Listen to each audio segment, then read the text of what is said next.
I'm Adam Guillete, live here in Northeast Florida.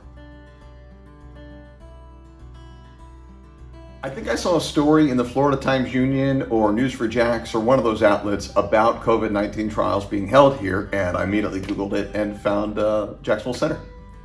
Every week I travel, I fly all around the country. I've been to 21 states since the pandemic started. And even though I'm not really fearful of COVID, I would be terrified, or I am terrified of asymptomatically transmitting it to somebody. So just the opportunity of having the chance to limit that risk while also helping science and helping us all move beyond the pandemic was incredibly appealing to me.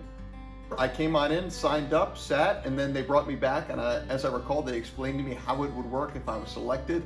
They asked me a bunch of questions about my medical history and why I was interested in it, and then they called me in a few weeks later to get a shot. I definitely never felt like I was a guinea pig. My wife joked that by getting the COVID vaccine, I was going to turn into a zombie.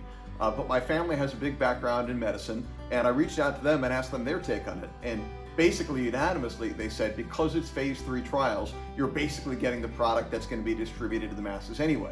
Phase 1, you might have more risks and less chances of it being effective, but in phase 3, you're not a guinea pig. You're basically at the front of the line, and you get medical assistance. When I had side effects after the second dose, I was able to call up and talk to somebody right away.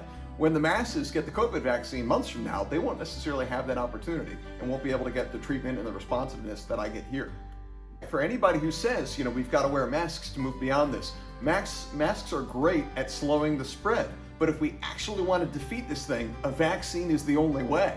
So I would encourage as many people as possible to enroll in this, not only for themselves, but also to help our community, to help our state, help our nation, help our world move beyond this pandemic. Vaccines are the way.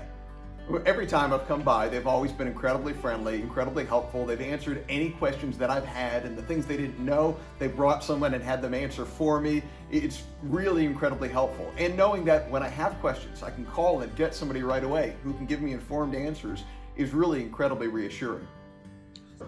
Well, by the time vaccines get to this stage, typically the side effects are known. As I understand it, side effects show up typically in the first month or two. So when you're doing research for something like this, when you're in phase 3, there's very little risk of side effects and a very high chance that it's going to be effective. And regardless, we need people to step up and make life safer for all of us. And it's only from this research that our society can advance and we can be healthier. I just like knowing that I'm helping our society move beyond COVID and end this pandemic. And this is an incredibly important role that I'd like to see even more people play a part in.